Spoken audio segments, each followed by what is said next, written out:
Ladies and gentlemen, it seems, and I brought this up in a previous video, that there is a disturbing trend about these men, these certain type of men, because it's not all men, that play video games, have no problems with that for the most part. But I do have a problem when it seems that these men playing video games and little children don't match and don't mesh very well. And these men, so-called men, end up being abusive to children. The reason why I bring that up is this is like the fourth story in the last 7 days that I've done that involved the death and abuse of a child and a man playing video games. I play video games. Let me show y'all. Let me show you something. Uh-oh, let me get that off the screen. Y'all see this? I play some Steam games, a little Xbox, a little PlayStation, a little retro gaming. Y'all see I got the old USB retro controller because I like it. I play a little gaming. But I'm definitely not going to game over being around my children. Matter of fact, and shout out to my daughter. I remember when my daughter was really little, my daughter spent so much time with me. I would stop my game and deal with my baby. If she wanted to play, if she wanted to eat, if she wanted to whatever, my baby always came first in my life. And for the life of me, I don't understand what would make you resort to violence around children. Let me tell y'all the story though. A North Carolina man charged with beating his own 6-year-old son to death. He beat him to death. That guy beat his own son to death, allegedly told police that he was disciplining the young boy for wetting his pants and interrupting his video games. Interrupted the father while playing video games. As previously reported, police officers in High Point arrested, let me get him back up on the screen, right there. On the left-hand side, that is Devin J. Nelson, 30 years old. So he was actually 6 years older than me. Actually, his 6-year-old son, so no. So no, actually, he was the exact same age. He was 24 years old when he had a son. So me and him were the same age. Same age that he had his son as when I had my daughter. He's 30 years old, and he was arrested on Sunday after he brought his son into a local hospital where he was pronounced dead upon arrival. Hospital officials noticed that the boy had suffered a series of serious injuries. Y'all catch this. That included burns, body bruises, and cuts all over his body, and severe bruising to his face and eye. And immediately contacted law enforcement authorities, who took Nelson and his wife, Tamara D. Corbett, on the right-hand side, took her and his wife, who was also the boy's stepmother, took them into custody. This is another example, and I got to give them a big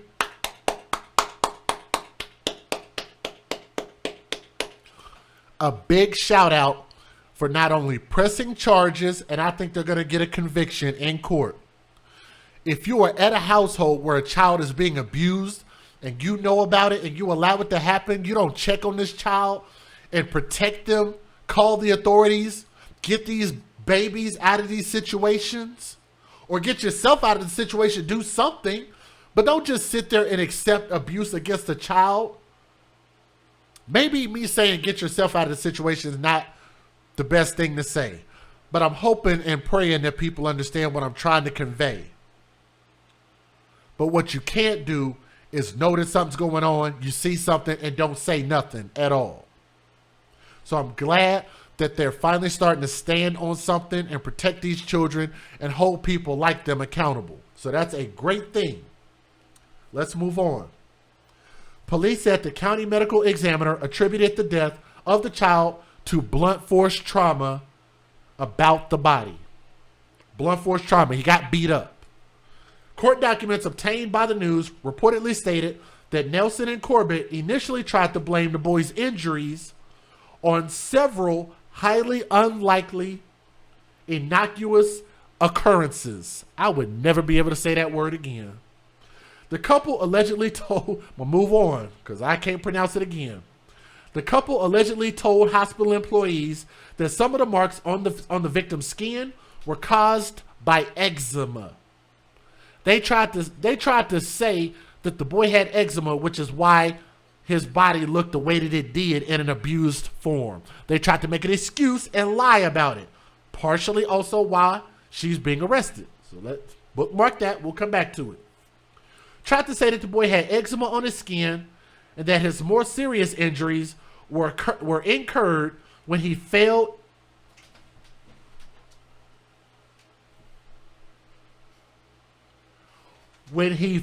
into the bathtub full of water.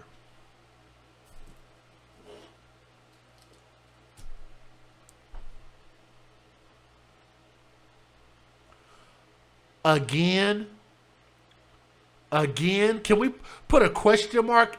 Can y'all put that in the chat? Again, question mark, question mark, question mark. Again? This is the second story today that they blamed it on the bathtub. Not this year, not this month, not this week, not over the last few days, just since I've been reporting stories today. The second story today.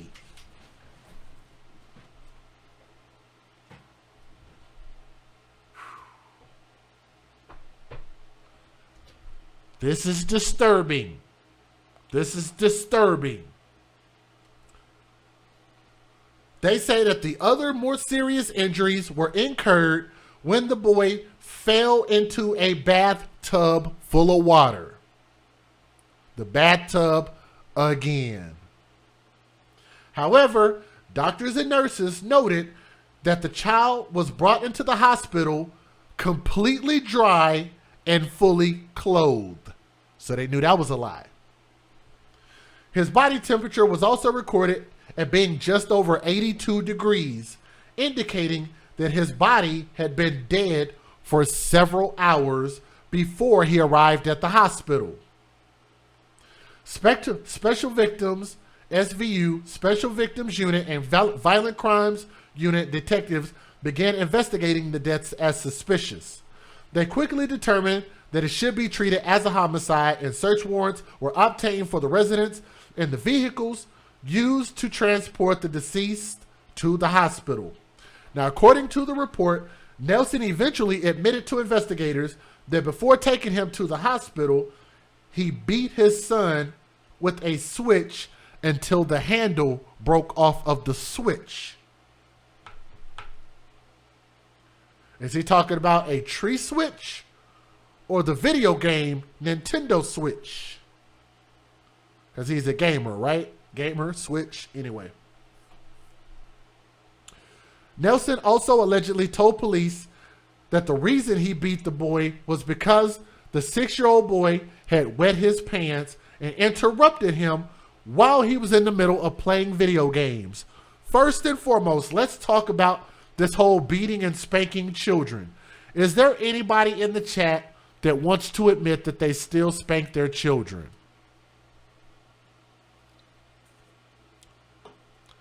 Purely an education moment.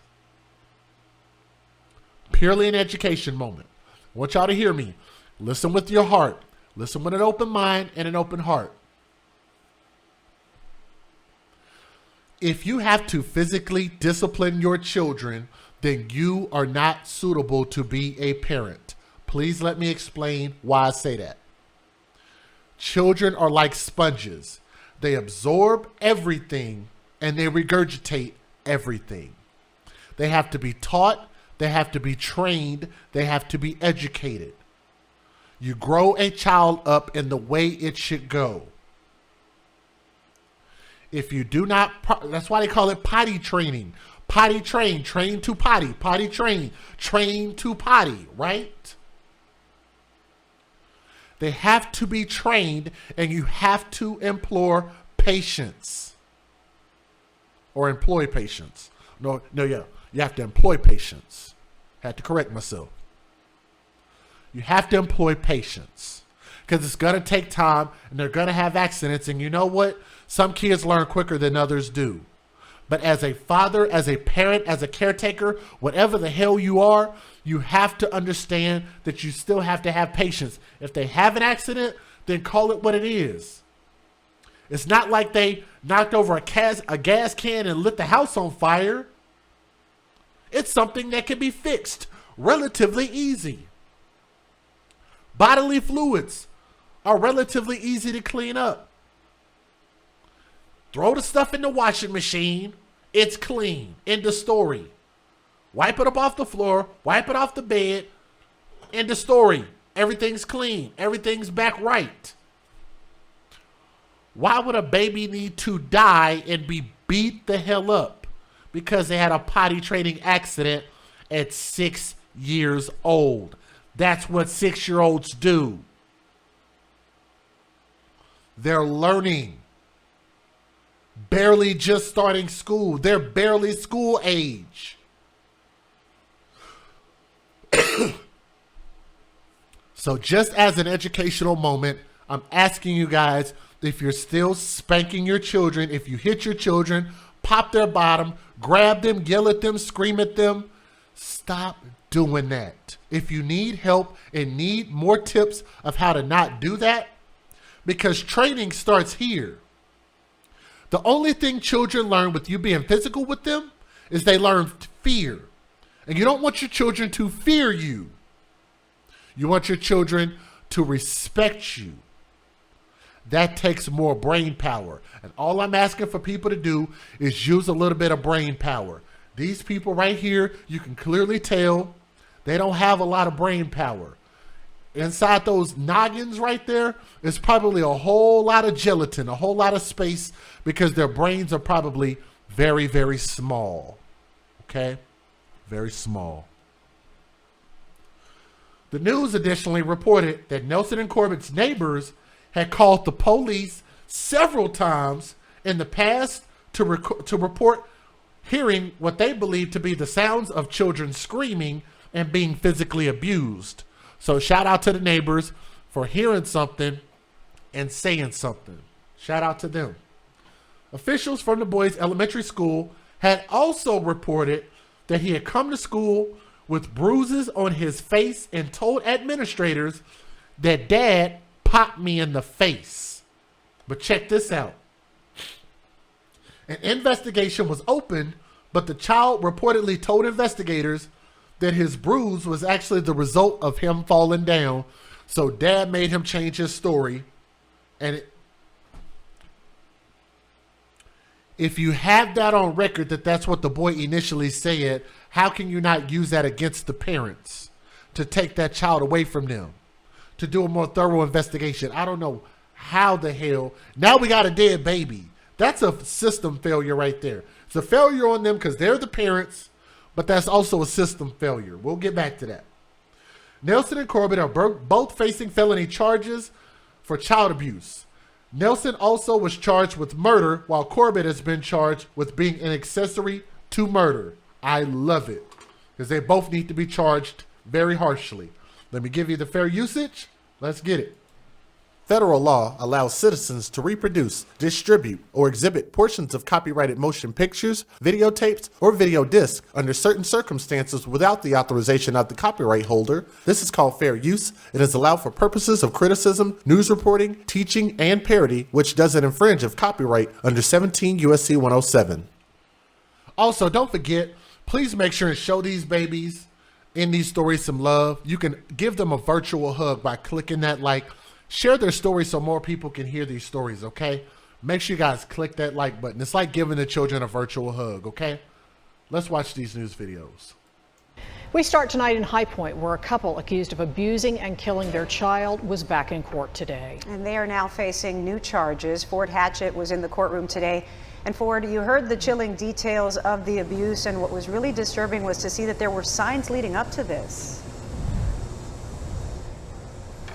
Absolutely. Good afternoon. Devon Nelson and Tamara Corbett are now charged. Nelson is charged with murder in this case, and Tamara Corbett is charged as an accessory to that murder. That's on top of child abuse charges both of them face. And court documents today show that Nelson admitted to police that he beat his son until, quote, the handle broke off the switch he was using.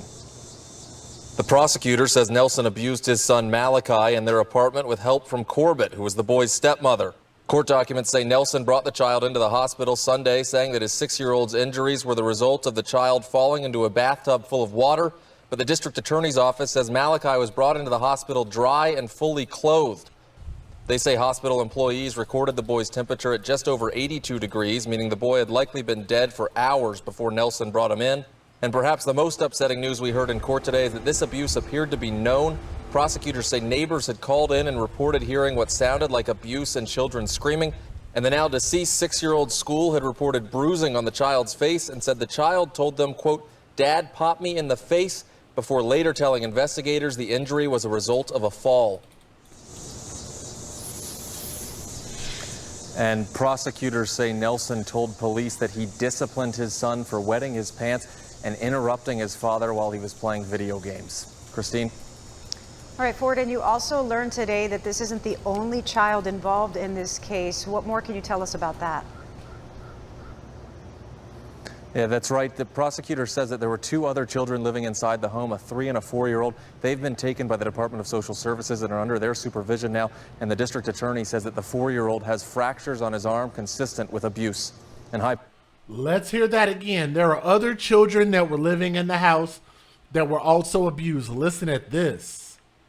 Living inside the home, a 3- and a 4-year-old. They've been taken by the Department of Social Services and are under their supervision now. Let's hear that again. Also learned today that this isn't the only child involved in this case. What more can you tell us about that? Yeah, that's right. The prosecutor says that there were 2 other children living inside the home, a 3- and a 4-year-old. They've been taken by the Department of Social Services and are under their supervision now. And the district attorney says that the 4-year-old has fractures on his arm consistent with abuse. In High Point, Ford Hatchett, WXII 12 News.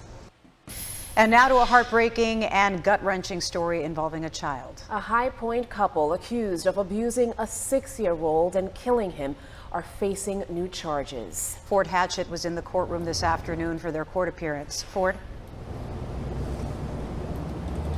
Yeah, good afternoon, Christine and Talitha. Devon Nelson, is charged with murder, and Tamara Corbett is charged as an accessory to that murder on top of the child abuse charges the pair faces. And court documents we pulled today show that Nelson told police he beat his son until, quote, the handle broke off the switch he was using.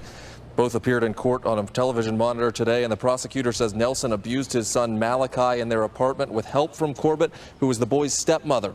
Warrants for Nelson and Corbett say their 6-year-old son was brought into the hospital with burns and bruises on both of his thighs, multiple cuts all over his body, and more bruising on his face, including around his eye, and that the defendants tried to blame some of the marks on eczema, a skin condition. Court documents say Nelson brought the child into the hospital Sunday, saying that his 6-year-old's injuries were the result of a child falling into a bathtub full of water. But the district attorney's office says Malachi was brought into the hospital dry and fully clothed. They say hospital employees recorded the boy's temperature at just over 82 degrees, meaning the kid had likely been dead for hours before Nelson brought him to the hospital. Perhaps the most upsetting news we heard in court today is that this abuse appeared to be known in the past. Prosecutors say neighbors had called in and reported hearing what sounded like abuse and children screaming, and the now deceased 6-year-old school had reported bruising on the child's face and said the child said, quote, "Dad popped me in the face," before later telling investigators the injury was a result of a fall. And prosecutors today said Nelson told police that he disciplined his 6-year-old because he wet his pants and interrupted his father while he was playing video games. Talitha? Oh, my. Think about how that sounds. That sounds so silly, even when you hear the news say it. He interrupted his video games, and that's why he killed the baby. All right, Rhonda, back to you. our own actions. Like, people are more embarrassed about us talking about our actions in a forum like this, like on our channel, than they are about what these people are actually doing. That's scary. That is scary. A horrific story out of High Point. Police say a father beat his son to death and then waited for hours to take him to the hospital. The father's girlfriend is charged with accessory after the fact. WFOY News 2's Jenna Curzina was in court today when both went before a judge, and we want to warn you, some of the details are disturbing. There were a lot of disturbing details shared inside of the courtroom today, and we also learned from court documents more details on why the father allegedly beat his son to death. Investigators say the 6-year-old Malachi Nelson was brought to the hospital on Sunday but was already dead. Police charged Devon Nelson with first-degree murder. Investigators also charged Nelson's girlfriend, Tamara Corbett, with accessory after the fact. Corbett spoke in court this afternoon. She says she's innocent and is working towards becoming a pediatrician. Meanwhile, when Nelson went before the judge, investigators said Nelson admitted to beating his son with a switch so hard it broke. Investigators also said Nelson admitted to beating his son because the child peed his pants and interrupted Nelson while he played video games. I want y'all to think about this. And I've said this before, and I think I'm going to continue to say this. If you can't do to your wife what you do to your child, then why would you do it to your child? If you can't do to your husband what you do to your child, then why do you do it to your child? Think about that. Earlier, I spoke with a supervisor of the Special Victims Unit, and he said in 2020 there was a home. They are now in the custody of DSS. Those children were the ages of 3 and 4. Investigations are being into those children to see if there was any abuse, and if there were findings of that, more charges could come. Breaking news, High Point police have arrested the man they say is responsible for the death of a 6-year-old boy. The child's father, Devon Nelson, and his girlfriend, Tamara Corbett, were both arrested under felony child abuse charges. Social services took custody of 2 other children at the time of the arrest. Investigators say the autopsy showed a history of physical abuse of the child. The death was ruled to be the result of blunt force trauma. Both suspects are being held in the Guilford County Jail under a $2 million bond. Because y'all know my memory is not that good. Sometimes I'll say things and just flat out won't remember what I say. But I think that's a good analogy to use, that if you can't do it to your significant other, then you shouldn't be doing it to children. Period. But again, another story in 1 week. Matter of fact, in the same night, that have to do with these so-called fathers, these so-called men playing video games. Their game get interrupted and they end up killing the kids. But they were already bad people. They should have never been around children.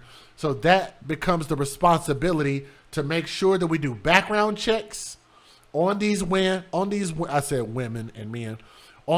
and on these men, to make sure that we know who we're having children by and who we have our children around. Be more diligent. Do background checks. They should have never been allowed to have children, and nobody should have procreated with either one of them. Bad choices, bad people. Hope they both get life in prison. I'm DJ Just Jay, where we're going to take a stand for our children and advocate for them first. Don't get mad about my words. Get mad about their actions. Take your vitriol out on them. I know they will in jail. We'll see you guys on the next stream. Make sure you like, share, and subscribe to the AFC Podcast.